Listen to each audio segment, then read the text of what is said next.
Chers élèves, bonjour. Bienvenue à l'école à domicile. Je suis M. Odilon Simplus Mansoulou, professeur de SVT en 3e. Aujourd'hui, je vous présente la leçon qui porte sur l'appareil respiratoire et la respiration. À la fin de cette leçon, chacun doit être capable de décrire l'appareil respiratoire et la respiration. Revisons. Connaître la définition du corps humain. Consigne. Connaître la définition d'un appareil du corps humain. Réponse à la question.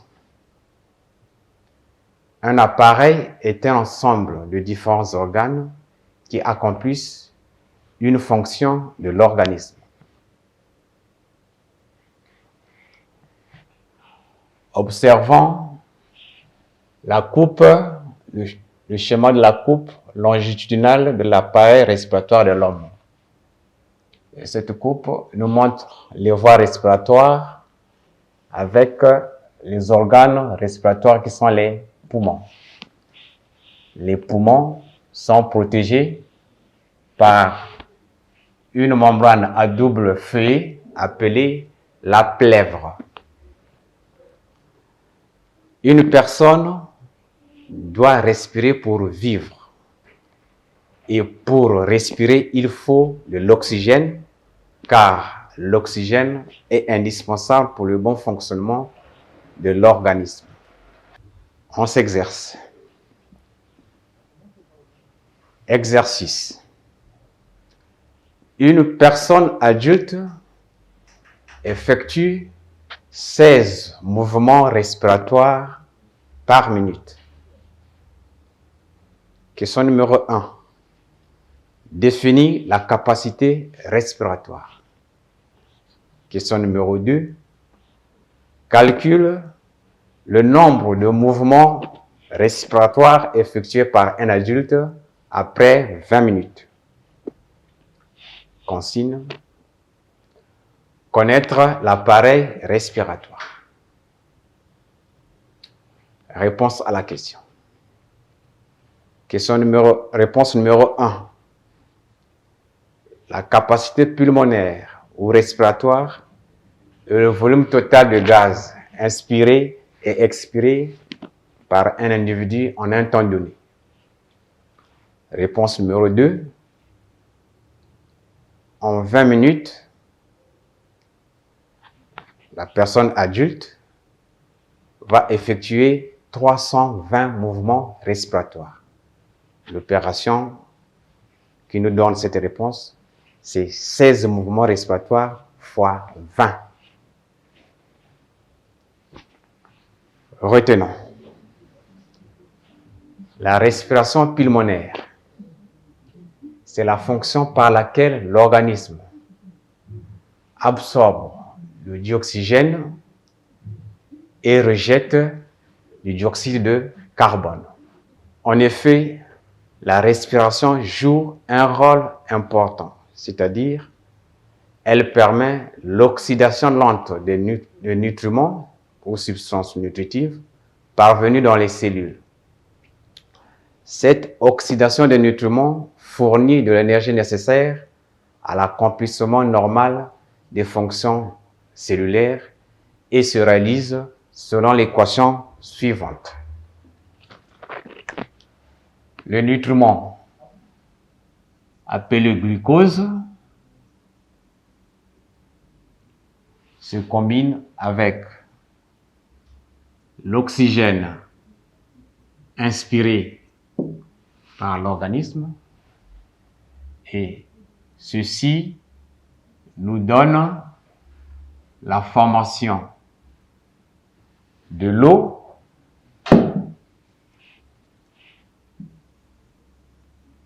plus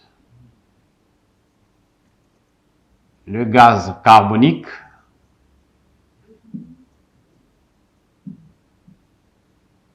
et un dégagement de l'énergie. Et cette énergie, c'est celle qui est nécessaire dans le fonctionnement de l'organisme. Cependant, le gaz carbonique formé, c'est celui-là qui sera expiré pendant la respiration. La ventilation pulmonaire. On entend par ventilation pulmonaire le renouvellement de l'air dans les poumons.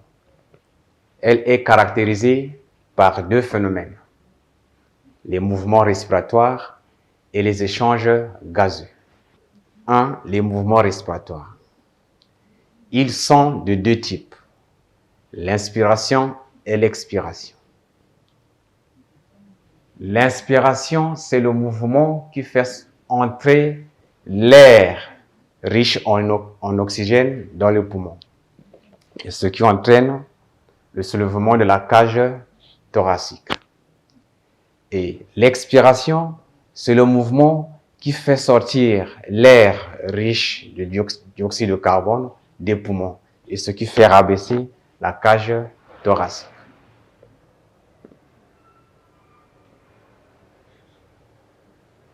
Cette étude des mouvements respiratoires nous amène aux capacités respiratoires. Qu'est-ce qu'on entend par capacité respiratoire? Ce sont les différents volumes d'air inspirés et expirés par un individu en un temps donné. Parmi ces capacités respiratoires, on distingue l'air courant, qui a un volume de 0,5 litres.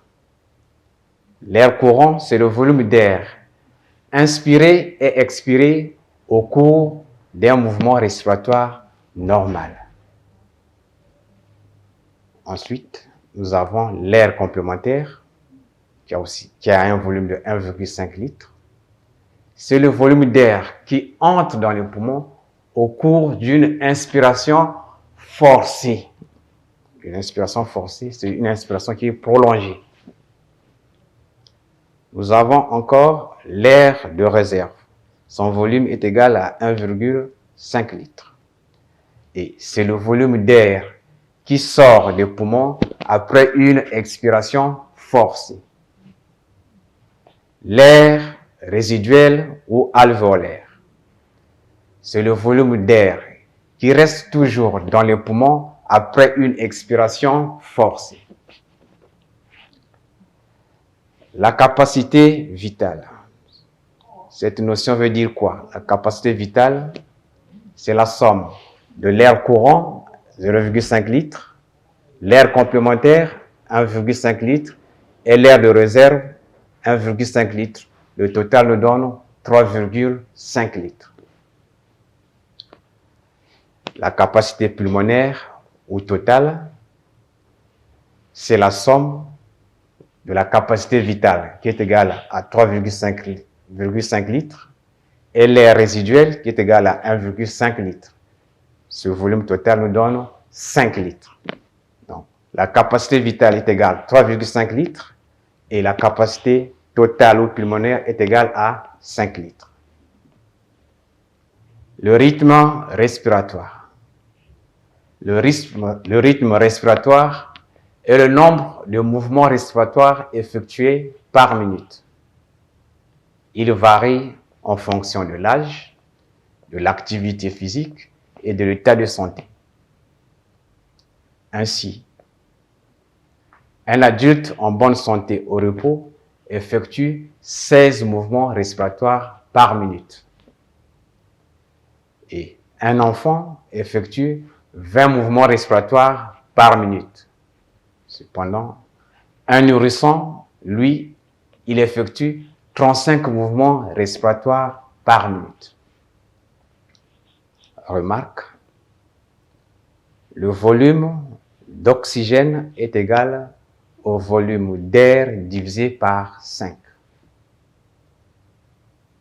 Si vous avez le volume de l'oxygène, pour avoir le volume d'air, vous multipliez le volume d'oxygène par 5.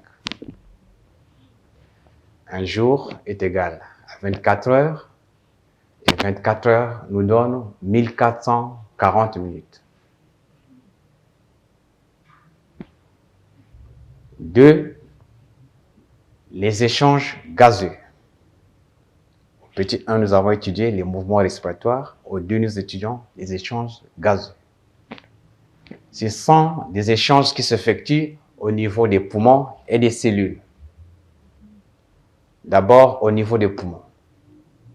Au niveau des poumons, le dioxygène de l'air passe dans le sang et le dioxyde de carbone du sang passe dans l'air.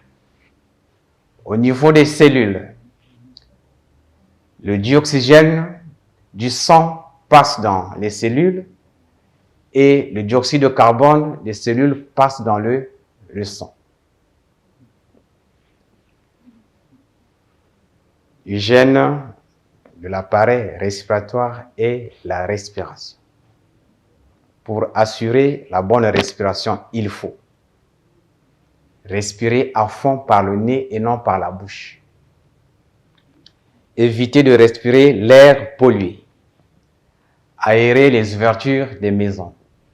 Pratiquer des exercices physiques. Éviter de fumer les cigarettes. Éviter de porter des habits serrés. Éviter de prendre les drogues, le tabac, la cocaïne, le tramadol, le chanvre, ainsi de suite. Quelques maladies de l'appareil respiratoire. Parmi ces maladies, nous avons l'asthme. L'asthme, c'est la difficulté de respirer due à l'obstruction des bronches. La bronchite. La bronchite, c'est l'inflammation aiguë des bronches causée par des microbes ou des agents chimiques irritants. La pneumonie. La pneumonie, c'est l'inflammation du parenchyme, tissu spongieux, reprise à partir de la pneumonie. La pneumonie, c'est l'inflammation du parenchyme, tissu spongieux des poumons. La tuberculose. La tuberculose est une maladie infectieuse, contagieuse, chronique, qui peut atteindre certains organes et surtout les poumons.